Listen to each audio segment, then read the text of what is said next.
Saying Slow Zerglin, thank you so much for the 2-month resub coming in. How you doing? I see some love in the chat for Slow Zerglin to start off the day, not so slowly. And let's jump into our first matchup as we have to the top right hand side the Blue Protoss player representing Team Liquid. Made it out of his BTSL group last night over Neeb with some pretty sharp PvP. This is MaNa. And going up against him, the red Protoss player in the bottom left hand side of the map from Root Gaming is puCK. Wardy, will you cast Impact versus Keen? I tell you what, give me a moment, I'm going to tell you what we're going to cast. So the plan is to cast MaNa versus puCK, Keen versus MaNa, Impact versus Keen, Keen versus Creator, and puCK versus Keen. That's our plan. And then we will have the other series from replayers that we might cast at the end of today, we might cast them a little bit on Saturday, maybe at the end of tomorrow, I don't know exactly just yet. But that is roughly our current plan. Again, we're going to be giving you updates of the other matches going on, etc., as they happen and all the rest of it. But for now, that's what's going to be going down. That's our plan. Things may change, but that is what we're hoping for. Anyway, there's 2 gates apiece here to get us started in this PvP, as we do obviously expect to see happen. And we do just see the probes crossing each other's pathways here as they head across the map to try and figure out what is going on. Eastwatch is one of those sort of more macro-focused maps, this sort of map which really allows you to get up to a lot of bases quite easily if you survive the earlier stages, and PvP definitely can be very aggressive in the early stages. MaNa has been using a build lately where he just adds on a 3rd gateway and he just straight up attacks with a Warp Prism and like 12 Stalkers, and it's looked extremely powerful because people have just struggled to scout it. And as people have struggled to scout it, he's just been taking names with it. Like I mentioned, Neeb last night was one of those. The other game that MaNa won last night against Neeb was just a win in a Stargate versus Proxy Stargate situation. He just had a scout, he had a hard counter with his Phoenix coming out, and he just counter-attacked across the map, knowing the Phoenix would be able to push away the Oracle without it doing anything. So, MaNa really looked amazing yesterday, and I'm a little bit concerned for puCK just because of that performance. But that doesn't necessarily mean that puCK doesn't stand a chance or any of that nonsense.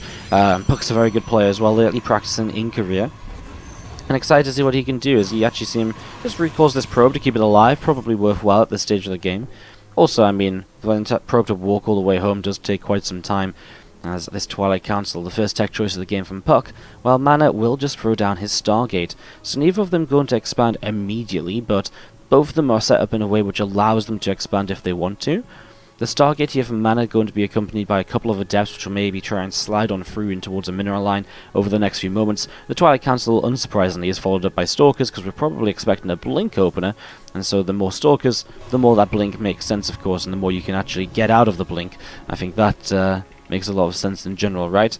So, everything looking pretty regular so far as expansions do start to come down. Just going to show you guys a little bit of this PvZ going on. This is Creator versus Impact in their first game of the day. They got started just a little bit before us in this PvP. And right now, Creator is pushing to try and get something done, but Impact is going to end up getting a little bit of a sandwich here, and it looks as though Impact might just be a little bit too strong right now for Creator, as it looks as though he is going to be cleaning up this army. Obviously, once the sentries fall, it gets a lot worse for the Protoss player. So that is ongoing over in the PvZ, and we'll give you updates on scores, etc. as it does continue through.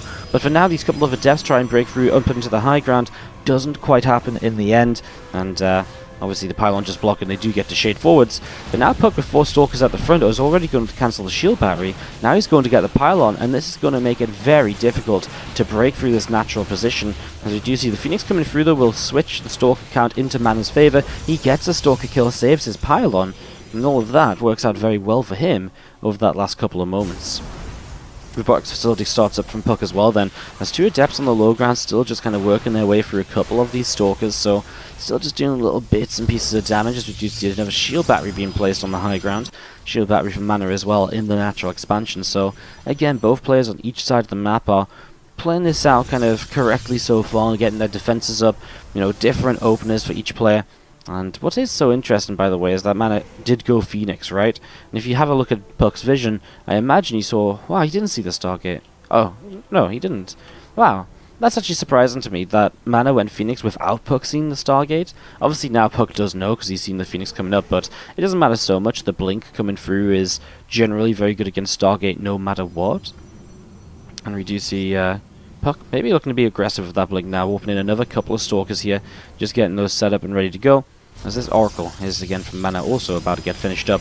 I'm not sure what the Oracle is really going to add to the defense though, and if MaNa finds himself being, with a bunch of Stalkers blinking into his main or something, he might be in some real trouble here. He has 6 Stalkers at the front. His 2 Phoenix are out on the map. They're not really here to lift up a couple of Stalkers and to even out the numbers. The Oracle isn't really a great fighting unit. He has to be so reliant on the shield battery, and so far, really good micro from MaNa pulling back correctly. Oracle will fly in to help out as well, but he has to just help out because he has no real choice. Phoenix will lift up a couple of these healthier Stalkers, so they do start to come back in time, and that actually will make a bit of a difference here to allow these Stalkers to get picked off. And MaNa will for now be holding on, so good defense by MaNa. Really brought everything back and started to use every tool he had to be able to defend here. Nicely done here in the first game of the day. And so of course this is a very early attack from puCK, and you can see he's not overly committed to it. The gold base already dropping down for him. He goes into a charge follow-up as well for the +1 attack. And now that is Blink Stalkers. I think the biggest issue with puCK is that actually he lost quite a few Stalkers here, and in an ideal world, it's one of those games where you do not want to lose your Stalkers because you're reliant on the Blink to give you, or to pull you a long way into, to give you a lot to work with, basically.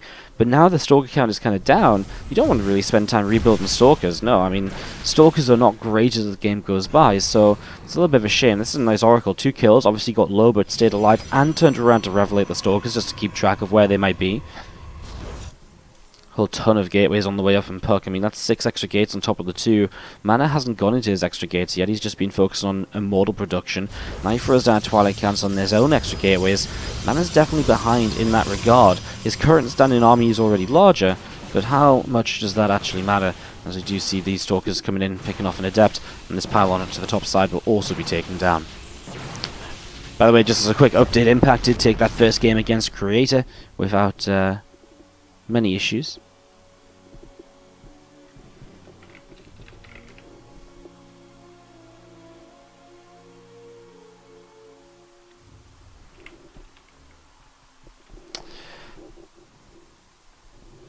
I'm just going to be saying a few Stalkers.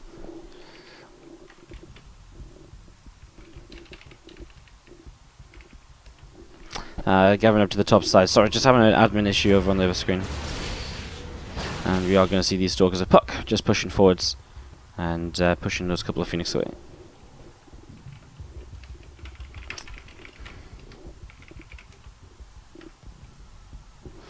Alright, so a couple of Phoenix going to get pushed away up the right side, and going to be continue to try and gather together as we see a few Immortals, a couple of Zealots gathering up, and we are just going to be seeing this Phoenix sitting overhead.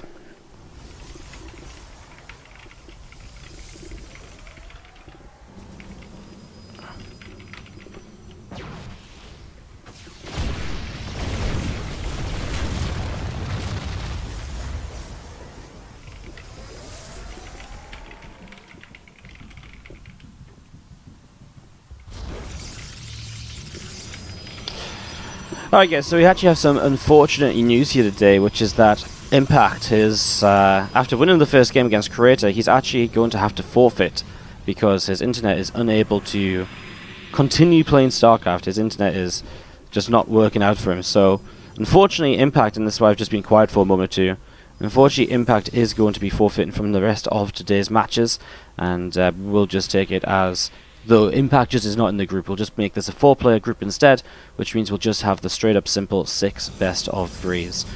So a couple of, getting back into this PvP though, for now, we do have a couple of High Templar just going to be coming in. This Archon is morphing, and it looks as though puCK obviously wants to get very aggressive. He has a lot more Zealots, but he doesn't have Immortals in the army. I'm not sure how important these Immortals are going to be against so many Zealots.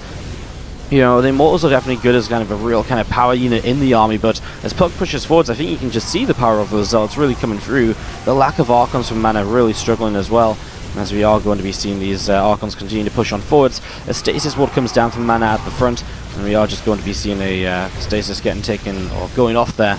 A couple of Zealots and the Archon getting caught, and we are just going to be seeing a couple of High Templar continuing onwards, and we are just going to have, well, puCK pushing over to the right-hand side. Cleans out the shield battery, cleans out the Zealots, and we are just going to be seeing him taking down the third base. So going well from here so far, as we are going to have a recall from MaNa, a bunch of probes over towards the natural expansion, as we do have the rest of the units from puCK going to turn back around, blinking in, and they are going to go and target down a couple of Immortals. A couple of Zealots going down, and I think this really might be the end for MaNa. I mean, it's so close. He's so close to holding on, but it's just the extra warpins of puCK from that prism that just keep on being too good. That nice lift up on the Archon obviously goes a long way as well.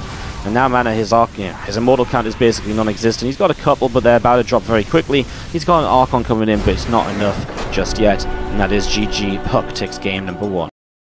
Like throwing 5-minute breaks on after one map, but it's not every day that one of your players has to forfeit, and you have to make sure, you know, just the players are sorry, let me double check something. It's not, you know, not every day your players, one of your players forfeits, and you just have to make sure all the other players know what's going on. Obviously, we have 4 other players in this group, so across multiple servers, just messaging them all took a couple of minutes and stuff like that. And I also feel I'm looking a bit ill today, so I had to run to the toilet and... Okay, I wasn't actually sick, but just felt as though I might be. But then I was like, now I'm here, I feel okay.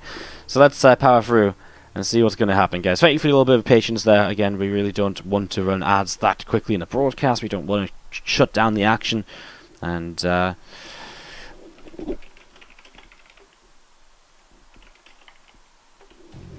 so yeah, MaNa versus puCK here, game number 2.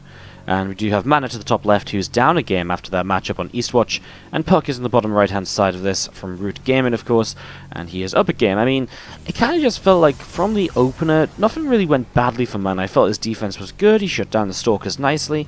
Everything just seemed to come in so late. He started a lot of Immortal production very early, and the Immortals just didn't seem to do anything against what was an absolute ton of Zealots that were just charging through so very quickly. As you see, a Stalker and a Sentry added on currently from MaNa. Generally suggests he does want to expand pretty quick, putting his gas into a Sentry rather than some sort of tech structure. So let's go into this.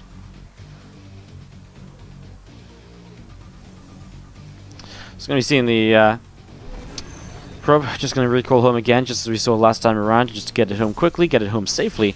And we are going to be seeing MaNa just pushed away with this this probe just getting pushed away by a couple of Stalkers.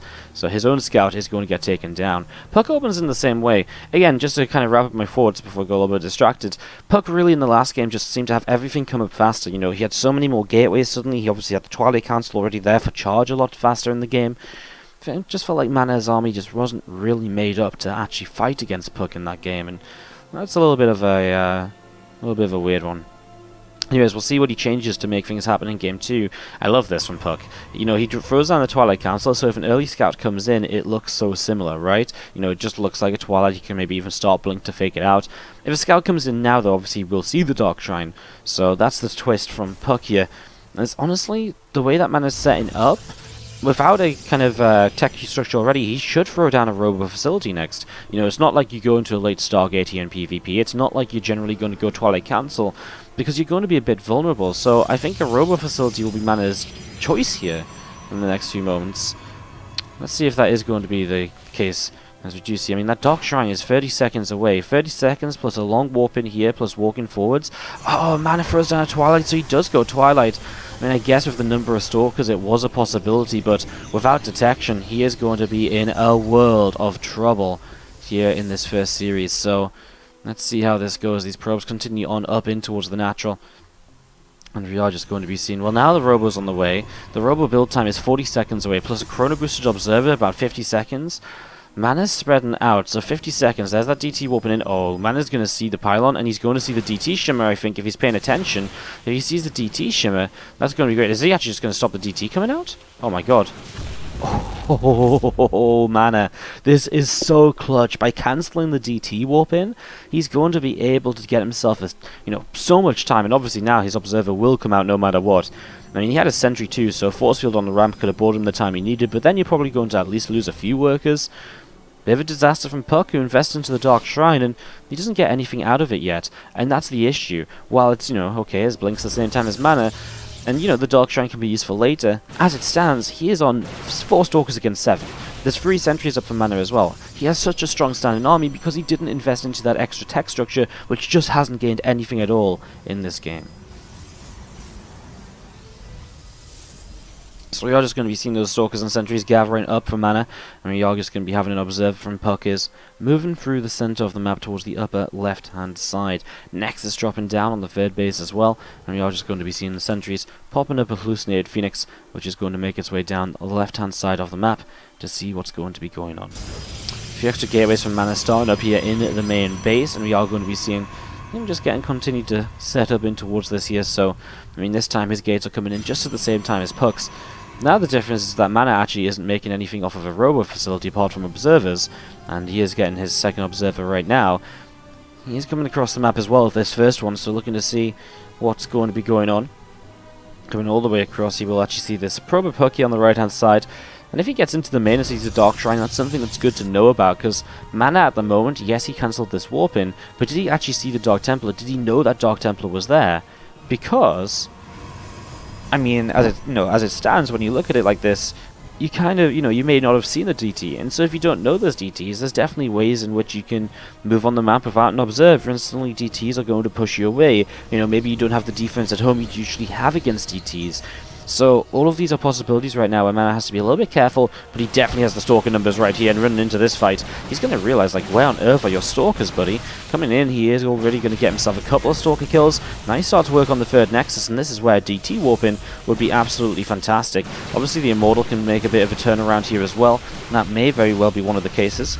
MaNa just gets the pylon and starts to back away to the left-hand side, and we are going to be seeing the Stalkers and the Immortal continue to gather together on the third base.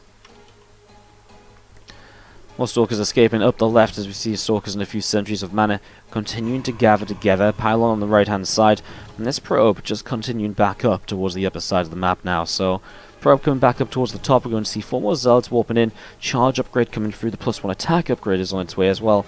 And all of these Stalkers and MaNa just continue to come down to the south, where they're going to be able to start pushing in towards this third base now. So going to be able to try and push in towards this, and we do see the Sentries obviously making a difference, but losing the Warp Prism is huge.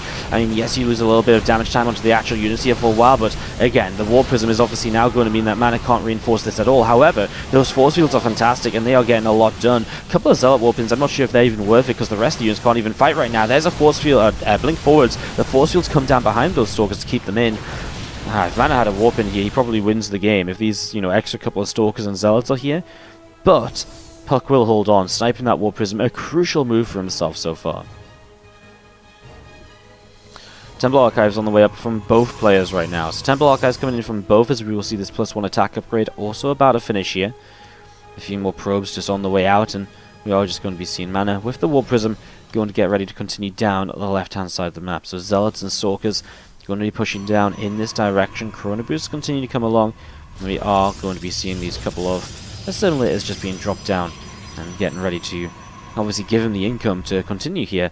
MaNa's only on 3 gases though. He's going to be playing super aggressive with this Stalker charged out composition. There's a reason he's not been making Immortals. There's a reason we don't see a Templar Archives. Oh, sorry, we do. But there's a reason we're only going to be seeing a couple of High Templar and 1 Archon for now. He just doesn't have the gas to build much more. He's looking to overwhelm puCK with sheer numbers, and with a +1 attack upgrade, that's so very possible right now. MaNa's actually going to come around the right-hand side, as puCK was sort of maybe positioning to kind of deal with the left-hand side attack. But now MaNa's going to put himself between the natural and the third base, as we see these Elves going to start charging forwards. I mean, that Immortal is just caught immediately. The Archon takes some damage too.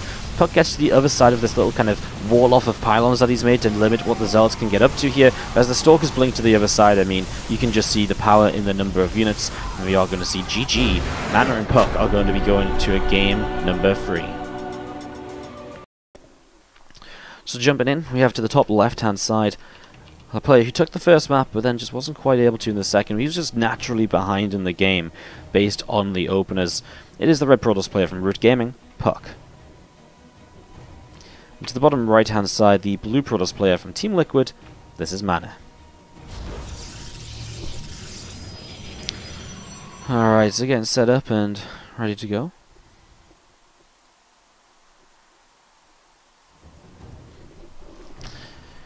Ooh. How's everyone feeling out in the chat today, guys? Again, thanks for dropping by and tuning in already. Our final group of the group stages here in the Invitational number 3 by WardiTV. Powered by Sneak Energy, of course. We'll be talking about them a whole bunch today, I am sure. You can !SNEAK in the chat if you want to get ahead of the Cool Kid Club and check them out on your own part. But we will be talking about them a little bit later on as the day continues and all the rest of it.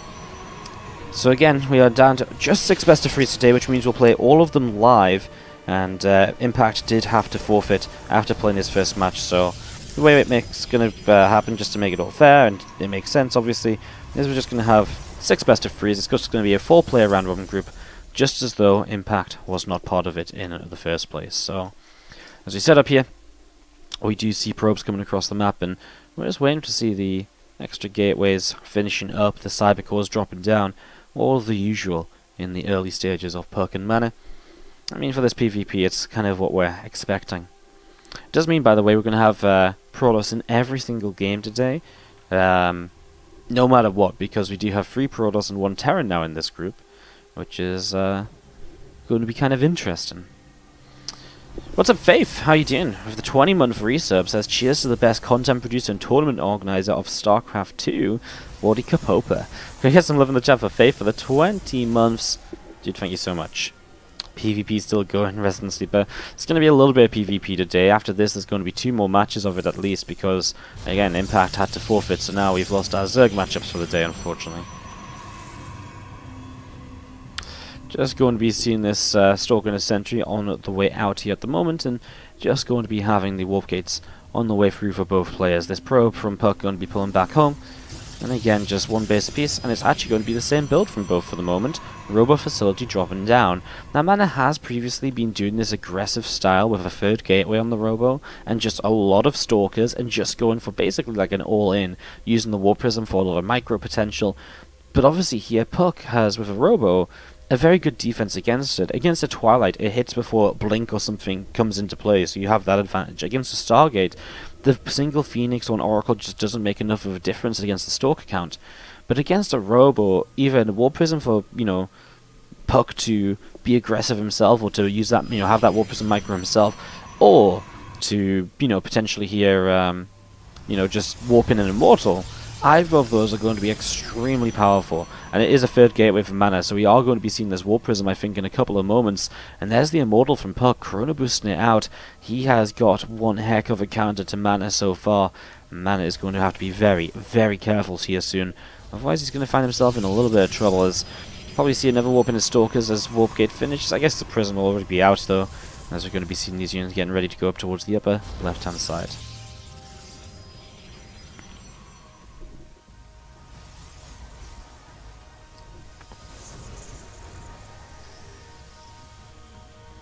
Alright, so a few Stalkers just going to be coming across to the right hand side. Warp Prism is here, and see a couple more Stalkers just going to be warping in.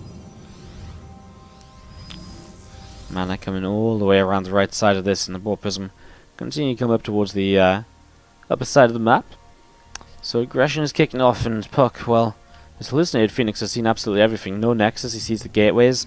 puCK's doing everything correctly to just completely have a counter to MaNa. He even has 3 gates.